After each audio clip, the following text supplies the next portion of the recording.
as promised, we've got more Call of Duty Black Ops 2 in the future of the series. Joining us once again, Treyarch Studio Head, Mr. Mark Lamia is here, everybody. Thank you, guys. Yes. I see that shackle we have on your ankle is tight there. I like that a lot. First thing I gotta say, number one, thanks for showing us that start screen, because I'm gonna make that my wallpaper, because when I wake my computer up, I want it to be angry with me.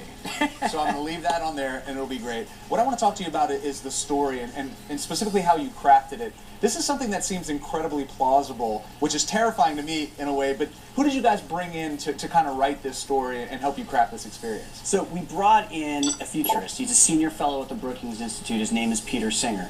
I think you have to understand, so at Treyarch, what we do is, when we're crafting our historical scenarios, right, we go to experts to help us, research it and become experts, and then we craft our fiction and we build our worlds having all that information. We approached the future the exact same way. It was important that it felt grounded, it felt plausible, and so what Peter Singer does at the Brookings Institute is, amongst other things, he advises world leaders on what they need to concern themselves with in the coming decade. We approached him because he was the author of a book on advanced robotics and warfare and drone warfare, and we wanted to be able to, create plausible, futurized weapons and technology, and really what he did is he opened our eyes up to really a lot of the issues that are going to be, on that landscape. There's this whole network battlefield. What does that actually mean for warfare?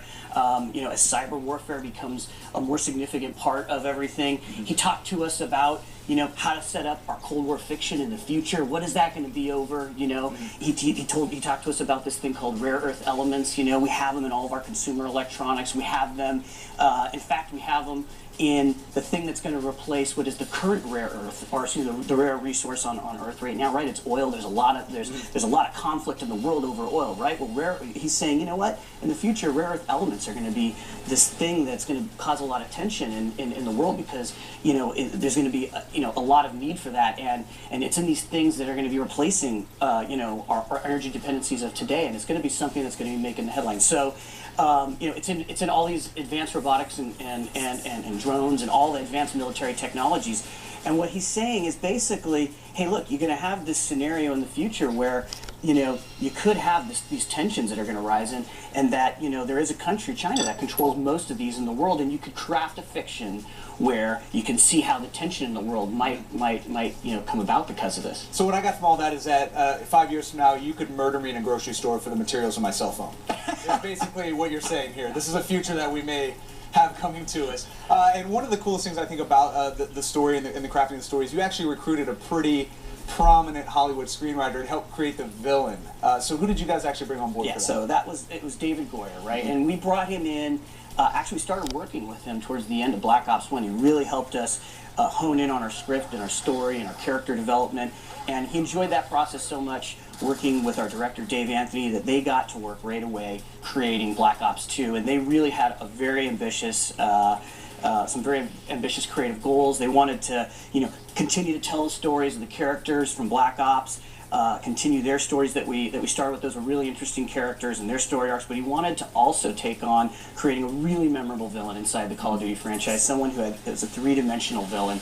And I can't think of having somebody better to work with, somebody who's, brought new life back into the Batman franchise with the Dark Knight, who, who created that Joker character that people are so familiar with, and helping us create that three-dimensional villain. And taking on that challenge, the team also wanted to take on branching storylines, and to have someone who's as accomplished as him working with us to help craft that fiction was great. It's something that not only we wanted to do, but he wanted to do, and I think that's the interesting thing. It's like, they talk about games and are we working with people in Hollywood? It's like, Hollywood wants to work in games. Sure. And David Goyer, he's not only is he a great film writer, but he's a gamer, and he gets our medium, and he really enjoys working in it. All right. So expanding on that, what can you tell me about Dark Knight Rises?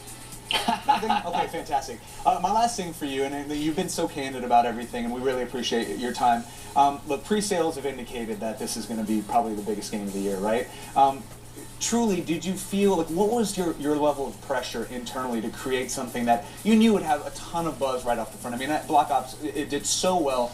You could have just sat back, you could have said, look, we're going to move a ton of units because this franchise is so great.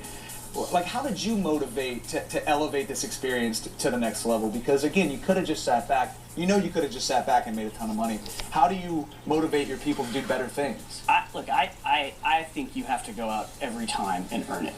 You know what? There's a lot of great games being made in this industry, and I don't think you can ever sit back. And I think, you know, having the mindset that, you know, while we were proud of what we created with Black Ops, you know, what you have to do is you do have to look internally. What you have to do is do better than you've ever done before, and that was our goal with this one. Is we wanted to create, you know, the best works of our lives. You know, like I said, feeling, you know, it's a very humbling feeling to know that there's so many people that are anticipating the game, Sure. but you have to go out there and earn it every time. Well, it looks like you have accomplished just that. I cannot thank you enough for your time, my friend. Thank you. Another big round of applause for Mark Lamy, everybody. Thank you. Thank you.